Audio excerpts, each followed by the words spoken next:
Hello everyone, আজকে দেখো বানাবো তেলাপিয়া মাছের ঝাল।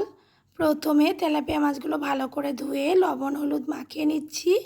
এখন কড়াইয়ে সর্ষের তেল গরম করে মাছগুলোকে একে একে তেল গরম হলে তেলের মধ্যে দিয়ে দিচ্ছি। দু পিটি ভালো করে লাল লাল করে ভেজে নেব।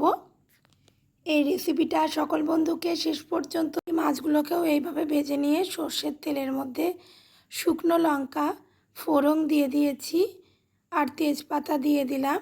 হালকা একটু নেড়ে চেড়ে এখন এর মধ্যে দিয়ে দেব সর্ষে কাঁচা লঙ্কা বাটার পেস্ট। সর্ষে কাঁচা লঙ্কা বাটার পেস্ট দিয়ে তেলাপিয়া মাছের ঝোল করলে খেতে ভালোই লাগে।